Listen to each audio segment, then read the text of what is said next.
సభకు నమస్కారం. కె గోపీనాథ్ అనే నేను భారత పార్లమెంట్ లోక్సభ సభ్యునిగా ఎన్నికైనందున శ్రద్ధాశక్తులతో నిర్వహిస్తున్నానని దైవ సాక్షిగా ప్రమాణం చేస్తున్నాను. நன்றி, வணக்கம். ஜெய் தமிழ்நாடு. என்ன இயக்கத்தனம் பாருங்க, ஒரு தமிழன் 65 வருஷமா எங்களை ஆண்டு பிடிக்கிறாங்க. என் இனம் சாராதவர்களே 60 ஆண்டுகளுக்கு மேலாக நிலத்தின் அதிகாரம், வலிமை மிக்க அதிகாரம். இந்த கிருஷ்ணகிரியில் ஓட்டு போட்டு ஒரு எம்பி அனுப்புனா அவன் தெலுங்குல உரிமை எடுத்துக்கிட்டு இருக்கிற. என் மகளை ஜெயிக்க வச்சு அனுப்பியிருந்தா இப்படித்தான் இருக்குமா? என் மகள் வித்தியாவை ஜெயிக்க வச்சு அனுப்பியிருந்தா தமிழ ஓட்டுல தெலுங்குல உரிமை செத்துப்போ. விசாரணை கள்ளச்சாரம் வச்சு குடிச்சிட்டு படுத்து போ. விஷம் குடிச்ச தலங்கா திறந்துட்டான்.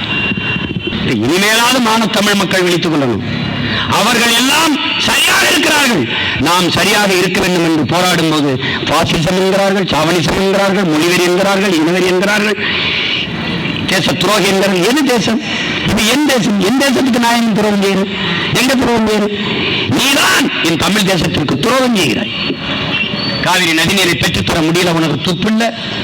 கச்சத்தினை மீட்க முடியல, திடீர்னு கனவு என்ற மாதிரி கச்சத்தை மீட்கணும். நீங்க 2 கேள்வி கேட்ட பதில் விட்டு போயிட்டீங்க. தேர்தல் அறிக்கையில கச்சத்தை பேர் இல்லை.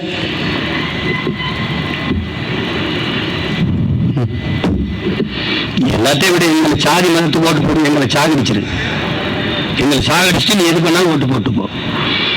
இப்பவும் சொல்றேன், எப்பவும் சொல்றேன், சாதி பார்த்து என் தங்கை தமிழ் மகள் மான தமிழச்சி என்று நீங்கள் கருதினால் என் தங்கைக்கு இந்த மைக் சின்னத்தில் வாக்கு செலுத்துங்கள். இந்த சாதிக்காரி என்று நீங்கள் கருதினால், சாதி பார்த்து போடுவதாக இருந்தால் போட்டுவிடாதீர்கள். உங்கள் ஓட்டு எங்களுக்கு தீட்டாகிவிடும். நாங்கள் ஏற்றுக்கொண்ட கொள்கை கோட்பாட்டுக்கே எதிரானது. சாதிதான் என் தங்கைக்கு தகுதி என்றால் தயவுசெய்து ஓட்டு போடாதீர்கள். அவள் தகுதி வாய்ந்தவள், தமிழ் மகள், அறிவில் சிறந்த பெண்மகள். இந்த இனத்தின் பெருமை மிக அடையாளங்களில் ஒருவராக அவர் வளர்வாள், வாழ்வாள் என்று நீங்கள் நம்பினால் என் தங்கைக்கு இந்த ஒளிவாங்கி சின்னத்தில் வாக்கு செலுத்தி வெற்றி பெற செய்யுங்கள். உங்களுக்கு தெரியுமா என் உடன் பிறந்தவர்களே, என் அருமை பெற்றோர்களே, உலகத்தில் உயர்ந்த மனிதன் யார்? உயர்ந்த மனிதன் யார்? எவன் கீழே விழுந்து கிடக்கிறானோ அவனை தூக்கிவிட எவன் குடிகிறானோ அவன் தான் உலகத்திலே உயர்ந்த மனிதன் என்கிறான். தாழ கிடப்பவனை தற்காத்து நிற்பதே தர்மம் என்கிறார் தாத்தாவை விரும்புகிறவர்கள். அப்படி விழுந்து கிடக்கிற தமிழ் தேசிய இனப்பிள்ளைகளை குனிந்து தூக்குவதற்கு குனியுங்கள். நீங்க தான் உலகத்திலே உயர்ந்த பெருமக்கள்.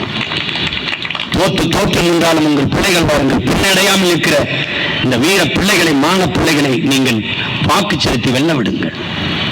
நாங்கள் நிற்பது எங்களுக்காக அல்ல, என் தமிழ் மீது தலைவர் மீது நான் இட்டு சொல்கிறேன், உங்களுக்காக.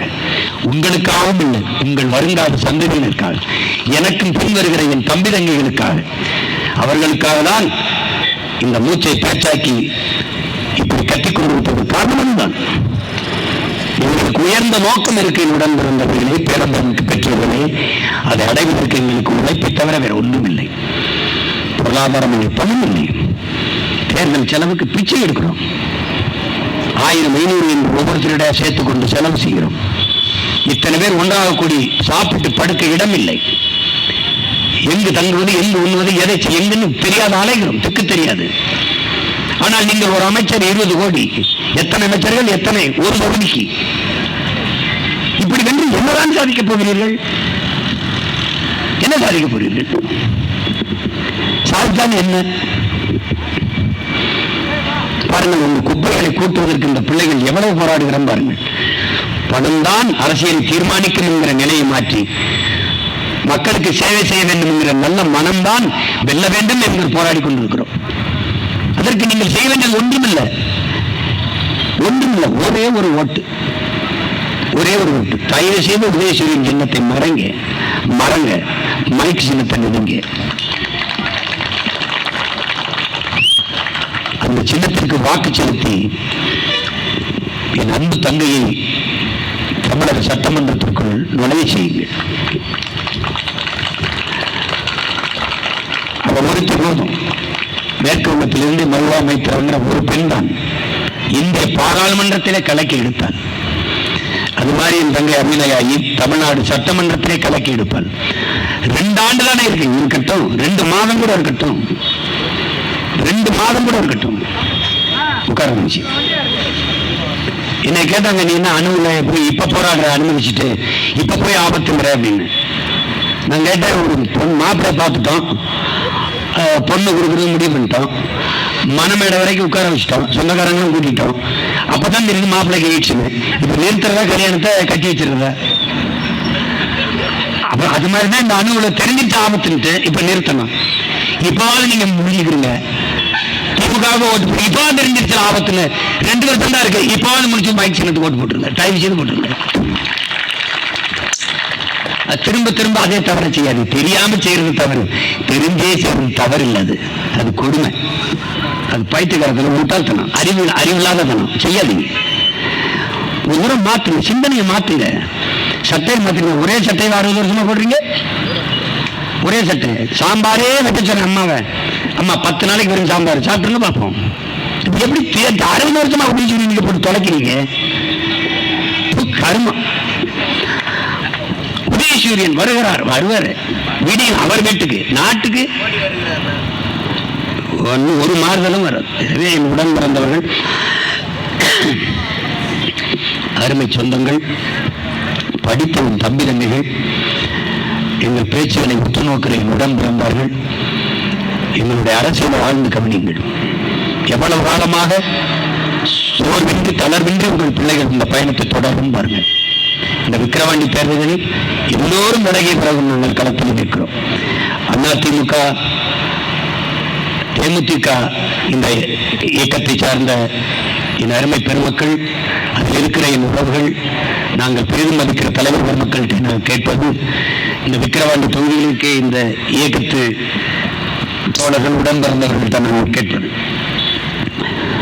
நான் கட்சி ஆரம்பிப்பதற்கு முன்பு அதிமுக ஆதரித்து 2009 ரிட்டையர்டுக்கு அம்மா ஜெயலலிதா ஆதரித்து வேலை செய்து இந்நிலத்தை கொண்டு வந்த போது கொண்டு இருக்கிற காங்கிரசும் திமுக இருக்காரு.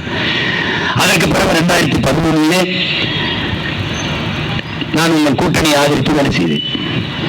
அதுக்கு பிறகு 2014 பாராளுமன்ற தேர்தலில் உங்களை ஆதரித்து வேலை செய்தேன். எந்த பிரதிபலனும் எதிர்பார்க்கல. ₹1 காசு கூட நீங்க எனக்கு தரவும் இல்லை, நான் வாங்கவும் இல்லை. உண்டியல் குளிக்கத்தான் வேலை செஞ்சேன். அந்த மகன் இன்னைக்கு நிற்கிறேன். இது ஒரு சூழல். பொது எதிரி நமக்கு திமுக. அவர்களை வீழ்த்துவதற்கு இருக்கிற வாய்ப்பு, ஒரே வாய்ப்பு. அதே மாதிரி ஐயா விஜயகாந்த் அவர்கள் அம்மா ஜெயலலிதா அவர்களோடு கூட்டணி வைக்கும் போது நான் அவருடைய 45 தொகுதியில் நின்றார்கள். அவர்கள் 45 தொகுதியிலும் அவர்களை ஆதரித்து நான் வேலை செஞ்சேன். ஐயா விஜயகாந்த் அவர்களுக்கும் நான் வேலை செஞ்சேன். அவருடைய தொகுதியில் போய் நான் வேலை செஞ்சேன். கடைசி அரை மணி நேரம் தான் இருந்தது, முடிய போகுது. அந்த 10 மணி நேரம் வேகமா ஓடி போய் அந்த கடைசி அரை மணி நேரம் நான் பேசி இறங்கினேன். அவருக்காக கடைசி அந்த கூட்டத்தை அன்னைக்கு அங்க முடிச்சோம். அவளை வேலை செஞ்சேன்.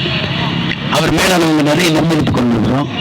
குறிப்பா தம்பி விஜய் பிரபாகரன் தோற்றுக்க கூடாது, அது எனக்கு சுமை வழி. அவங்க வெல்ல வைத்திருக்கலாம். இந்த நாட்டின் நல்ல அரசியல் உருவாக வேண்டும் என்றால் அறிவார்ந்த தமிழ் சமூக பிள்ளைகளிடத்திலே, என் அன்பு சொந்தங்களிடத்தில் நான் சொல்வேன், திமுக என்ற நச்சு மரத்தை வெட்டி வீழ்த்தாமல் இந்த நாட்டில் நல்ல அரசியல் பிறக்காது, நல்ல ஆட்சி மலராது. அதற்கு எளிய பிள்ளைகள் எங்களை நீங்கள் ஆதரித்து எங்களுக்கு துணையாக இந்த தேர்தலில் விழுங்கள். 26 என்ன நடக்குது என்பதை அப்புறம் பார்க்கலாம். ஒரு தடவை ஒரே ஒரு தடவை எங்களுக்கு தோணும். நான் நின்றுக்கேன், உங்களுக்கு நின்றுக்கேன், நீங்க யாரும் மறுக்க முடியாது. நின்றுக்கேன். இந்த ஒரு தேர்தல் ஒரு இடைத்தேர்தல் தான். நீங்க நிக்கல. அதனால உங்கள் ஆதரவை எளிய மக்கள் எங்களுக்கு, என் அன்பு தங்கை அபிநயா பொன்னிவளவனுக்கு தந்து நீங்கள் வெற்றி பெற செய்ய வேண்டும் என்று அன்போடு வேண்டுகிறேன். புரட்சி எப்போதும் வெல்லும். உங்கள் பிள்ளைகளில் எங்களின் வெற்றி எதை சொல்லும். எங்களின் இலக்கு ஒன்றுதான், இனத்தின் விடுதலை. இனம் ஒன்றாகும், இலக்கை வென்றாகும். தமிழ் தாய் வாழ்க. தலைவர் பிரபாகரன் வாழ்க. நான் தமிழர்.